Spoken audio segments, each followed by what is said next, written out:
안녕하세요, 용태려입니다. 전편에 이어 이번에는 욕실 한번 보도록 하겠습니다. 거실 욕실을 보시면 타일은 포셀린 타일로 시공이 됐습니다. 전체적으로 채도를 쭉 낮추면서 무광으로 설치를 해서 아주 고급스러운 느낌이 날 수 있게 시공을 했습니다. 여기에 포인트의 첫 번째는 바로 이 조적 선반입니다. 조적 선반은 당연히 졸리컷으로 시공을 했고요. 특징은 바로 욕조 끝에서부터 양변기 끝쪽까지 통일되게 조적 선반이 이어졌다는 것입니다. 그렇게 되었을 때 욕조 앞부분에서도 이 공간에 더욱더 많이 수납할 수가 있게 되겠고요. 그에 어울리게 욕조 이 옆면 또한 포셀린 타일로 같이 시공을 해서 바닥과 욕조 벽면 그리고 양쪽 면이 모두 타일로 보일 수 있게 해서 조금 더 통일되는 느낌을 많이 가질 수 있게 시공을 했습니다. 샤워 수전 같은 경우에도 무광 스테인레스 샤워 수전을 시공을 해서 고급스러운 느낌을 가질 수 있게 했고요. 이 공간의 체크포인트 두 번째는 바로 이 상부 수납장입니다. 수납장을 한번 보시면 우리가 평소에는 수납장의 거울과 거울 사이가 앞뒤로 튀어나와 있는 그런 수납장을 많이 이용을 했습니다. 저번에 저희가 스티븐 집스 영상에서 많이 참고를 해서 이렇게 거울 수납장 자체가 단이지지 않게 평면화되어 있는 수납장으로 시공을 했어요.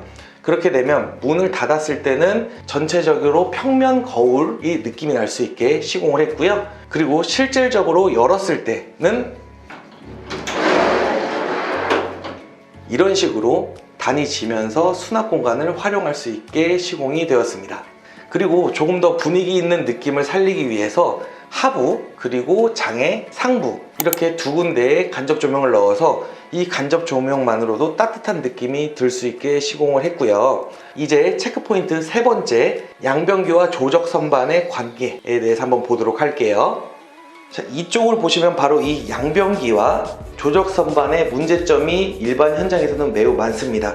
가장 큰 문제점은 이 양변기를 조적 선반에 딱 맞게 한다면 이 양변기가 이 문에 걸릴 수가 있어요. 그런데 그 이유는 바로 이 양변기의 두께 때문입니다.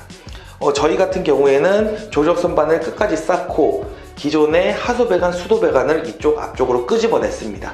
그렇게 되면 양변기가 안쪽으로 들어가는 게 바깥쪽으로 나오겠죠. 그러면 당연히 문에 걸릴 거고요.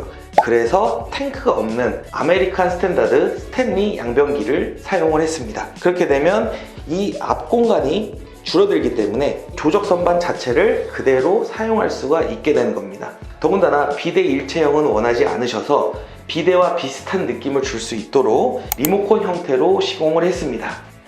이쪽 벽체 같은 경우에는 조적벽이었기 때문에 벽체를 파서 이렇게 매입 휴지거리도 사용할 수 있게 시공을 했습니다.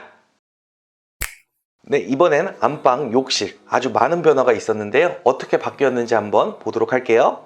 네, 이곳은 안방 욕실 세면기 부분입니다. 원래도 이런 형태로 되어 있기는 했습니다만 상당히 보기가 좋지 않았죠. 그래서 저희가 구조는 변경하지 않되 이 부분을 어떻게 하면 아름답게 만들 수 있을까 라고 생각을 해서 이런 형태로 만들었습니다. 거실 욕실보다는 조금 연한 라이트 그레이의 포셀린 타일을 시공을 했고요. 그에 맞게 그레이 인조 대리석 그리고 그레이 콘크리트 하부장을 신설을 했습니다. 여기에서 가장 큰 문제점은 바로 이 부분에 분배기가 들어있다는 겁니다. 이 공간 같은 경우에는 난방 공사를 하지 않았기 때문에 분배기를 옮기지 않기로 결정이 되어 있었는데요. 그래서 이 두 칸은 열고 닫을 수 있게만 쓰고 이 두 칸을 수납 공간으로 만들었습니다. 그리고 이 세면기 자체를 정중앙으로 가게 되면 양변기 사용에 상당히 걸림돌이 되기 때문에 살짝 비대칭으로 만들어서 조금 더 양쪽 공간도 활용하면서 실용적으로 쓸 수 있게 시공을 했습니다. 윗부분을 보면 아까 거실에서 말씀드렸던 슬라이드 거울장을 설치를 했습니다.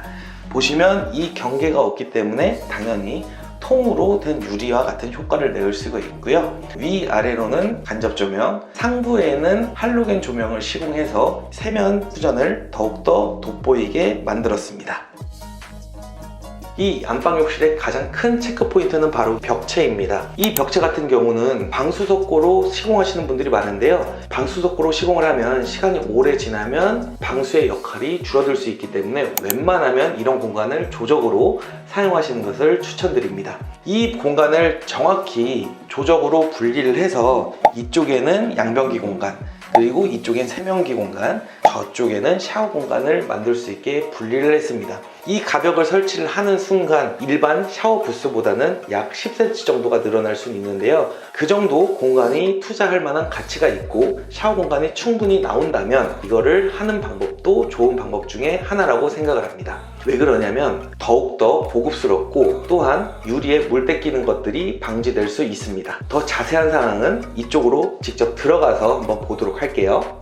샤워 공간을 들어가기 전에 이 공간은 건식 욕실입니다. 그렇기 때문에 바닥의 단차가 중요하겠죠. 건식 욕실을 시공할 때에는 이 메인 공간은 사실 물 내리는 그런 기울기가 필요 없습니다만 이 공간에서 메인 공간에 넘어가는 물이 있을 수 있기 때문에 항상 단차를 주어야 합니다. 타일 한두 장의 두께도 괜찮고요. 아니면은 약 5cm 정도의 단차를 주면 물이 넘어갈 일은 절대로 없겠죠. 그래서 메인 공간과 이 공간을 단차를 주고 이 공간에는 기울기를 잡아서 물이 이쪽으로 흘러내려갈 수 있게끔 이렇게 시공하는 것이 가장 중요한 포인트라고 생각을 하시면 될 것 같습니다. 근데 이쪽이 이제 바로 샤워 공간인데요. 보시면 이 벽이 이제 없었던 데 조적벽이 생겨버렸죠. 그렇게 했었을 때 이 조적벽을 어떻게 활용할 것이냐, 어떻게 하면 넓어 보일 것이냐가 첫 번째입니다. 저희의 해결책은 이곳에 조적 선반을 연장시킨다는 개념을 가지고 갔습니다. 이 앞 공간에도 조적 선반을 쌓아서 세면 도구들을 수납할 수 있게 시공을 했고요.